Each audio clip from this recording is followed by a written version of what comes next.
कल हम आपके साथ इकोनॉमिक्स के चैप्टर में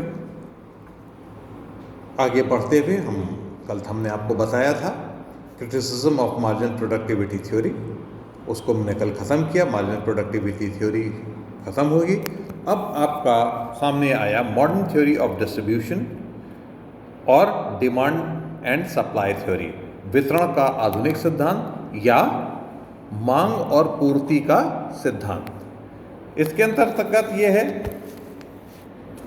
कि वितरण के आधुनिक सिद्धांत के अनुसार जिस प्रकार वस्तु बाजार में किसी वस्तु की कीमत उसकी मांग तथा पूर्ति के द्वारा निर्धारित होती है, ठीक उसी प्रकार साधन बाजार में किसी साधन की कीमत या पारिश्रमिक उसकी मांग और पूर्ति के द्वारा निर्धारित होती है। पूर्ण प्रतियोगिता की अवस्था में साधन कीमत का निर्धारण उस बिंदु पर होता है जहां किसी साधन की मांग तथा पूर्ति एक दूसरे के बराबर हो जाती है। इसलिए वितरण के आधुनिक सिद्धांत को साधन कीमत निर्धारण का मांग तथा पूर्ति सिद्धांत भी कहते हैं। यानी कि किसी प्रकार वस्तु बाजार में किसी वस्तु की कीमत उसकी मांग तथा पूर्ति के द्वारा निर्धारित होती है। वस्तु बाजार में अगर हम जाकर, मतलब कि आप किसी मार्केट में अगर आप जाकर के खड़े होते हैं तो उसकी कीमत उसकी मांग तथा पूर्ति के द्वारा निर्धारित होती है कि कितनी हमारी डिमांड है और हमारी सप्लाई कितनी है। अगर डिमांड बढ़ गई और सप्लाई कम है, दाम बढ़ जाएंगे, और अगर डिमांड कम है, सप्लाई ज़्यादा हो गई तो दाम गिर जाएंगे। जैसा कि अभी हमने पिछले उसमें हमने आपको समझाया था, बताया था, ठीक उसी तरह से इस यहाँ पर भी होता है। और उसी प्रकार से साधन बाजार में साधन की कीमत उसकी मांग तथा पूर्ति के द्वारा निर्धारित होती है। मतलब कि कीमत जो है वो उसके पारिश्रमिक से है, मतलब यहाँ पर यानी कि साधन जो है उसके पारिश्रमिक से है कि हम उसको कितना पारिश्रमिक देते हैं। तो इस तरीके से सेम, अगर मांग हमारी बढ़ गई और पूर्ति कम है तो पारिश्रमिक बढ़ जाएगा, और मांग कम है पूर्ति ज़्यादा है तो पारिश्रमिक घट जाएगा। यही है वितरण का आधुनिक सिद्धांत। अब इसको व्याख्या अगर हम इसकी करें, सिद्धांत की व्याख्या करें, एक्सप्लेनेशन ऑफ द थ्योरी, वितरण के आधुनिक सिद्धांत के दो पक्ष हैं। एक तो साधन की मांग तथा दूसरा साधन की पूर्ति। इस सिद्धांत का भली भांति अध्ययन करने के लिए, मतलब कि इसको हम पूरी तरीके से समझने के लिए इनको हमको समझना पड़ेगा। तो अब हम एक एक करके हम इसको बताते चलते हैं। उत्पादन के साधनों की मांग यानी demand of factor of production. उत्पादन के साधनों की मांग, उत्पादन के साधनों की मांग प्रत्यक्ष ना होकर के व्युत्पन्न मांग, डिराइव्ड डिमांड होती है। अर्थात उत्पादन साधनों की मांग उनके द्वारा उत्पादित वस्तुओं की मांग पर निर्भर करती है। उदाहरण के तौर पर किसी कपड़े के कारखाने में श्रमिकों की मांग उनके द्वारा तैयार कपड़े की मांग पर निर्भर करेगी। कपड़े की मांग अधिक होने पर श्रमिकों की मांग अधिक होगी। इसके विपरीत कपड़े की मांग कम होने पर श्रमिकों की मांग कम होगी। इसके अतिरिक्त उत्पादन के साधनों की मांग संयुक्त मांग, जॉइंट डिमांड भी होती है। यानी कि अगर ऐसा कुछ है जिससे कि हमारे वो लेबरर के थ्रू हम कोई अच्छी चीज़ को प्रोड्यूस करते हैं तो ऐसे लेबरर की डिमांड भी बढ़ जाएगी, और अगर हम खराब चीज़ों को अगर हम प्रोड्यूस करते हैं तो उसकी डिमांड घट जाती है। उसी तरीके से एक उत्पादक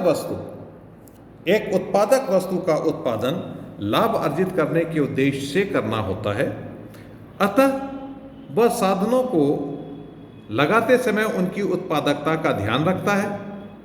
वह किसी साधन जैसे श्रम की अधिक से अधिक इकाइयां उस समय तक लगाएगा जब तक उनकी सीमांत आय उत्पादकता एमआरपी तथा सीमांत कीमत यानी मजदूरी बराबर नहीं हो जाती, यानी कि MRP is equal to MR. उसी तरीके से बाजार में साधनों की कीमत उनकी कुल मांग तथा कुल पूर्ति द्वारा निर्धारित होती है।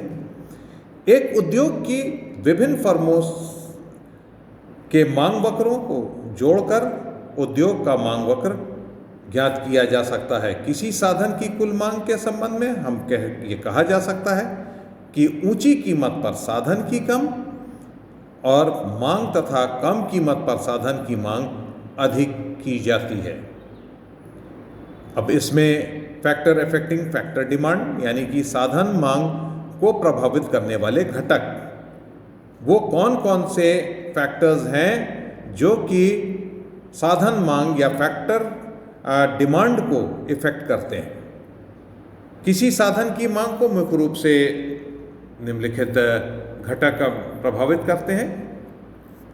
अब एक एक करके हम आपको बताते चलेंगे। नंबर 1, वस्तु की मांग, डिमांड ऑफ गुड्स। किसी साधन की मांग व्युत्पन्न मांग होती है। अभी हमने आपको पहले भी बताया कि किसी भी वस्तु की मांग व्युत्पन्न मांग होती है, यानी कि व्युत्पन्न मांग को हम कहते हैं डिराइव्ड डिमांड। व्युत्पन्न मांग को हम कहते हैं डिराइव्ड डिमांड होती है। अतः किसी साधन की मांग उसके द्वारा उत्पादित वस्तु या सेवा की मांग पर निर्भर करता है, अर्थात वस्तु की मांग के घटने बढ़ने के साथ साथ साधन विशेष की मांग में कमी या वृद्धि हो जाती है। दूसरा, साधन की सीमांत तथा भौतिक उत्पादकता।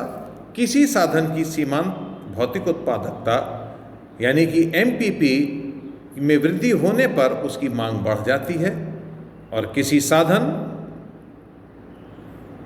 के सीमांत भौतिक उत्पादकता में वृद्धि कई प्रकार से हो सकती है, जैसे साधन के गुण में वृद्धि करके, साधन के गुण में वृद्धि करके हम उसकी डिमांड को हम बढ़ा सकते हैं। और दूसरा फिर जैसे श्रमिकों को शिक्षित या प्रशिक्षित करके उनकी कार्यकुशलता बढ़ाई जा सकती है। दूसरा, सहयोगी साधनों की मात्रा एवं गुण में वृद्धि करके, जैसे घिसे पिटे यंत्रों के स्थान पर नए यंत्रों का प्रयोग करना। और तीसरा, तकनीकी प्रगति के कारण साधनों की सीमांत भौतिक उत्पादकता एमपीपी को हम बढ़ा सकते हैं। और तीसरा, अन्य साधनों की कीमतें। अन्य साधनों को दिए जाने वाले पुरस्कार का भी हम साधन विशेष की मांग पर प्रभाव पड़ता है। उदाहरण के तौर पर मशीन के महंगे होने पर उत्पादक मशीनों के स्थान पर श्रमिकों की अधिक मांग करेंगे। ये 3 घटक हैं जो कि साधन मांग या फैक्टर डिमांड को इफेक्ट करते हैं। By affecting factor demand. तो इस तरह से ये आज आपके लिए इतना काफ़ी है। कल हम आपको supply of factor of production हम इसको आपको बताएंगे। आज के लिए अब हम यहाँ पर रोकते हैं, बाकी का हम आगे के क्लास में हम आपको बताते रहेंगे। हम आज के लिए इतना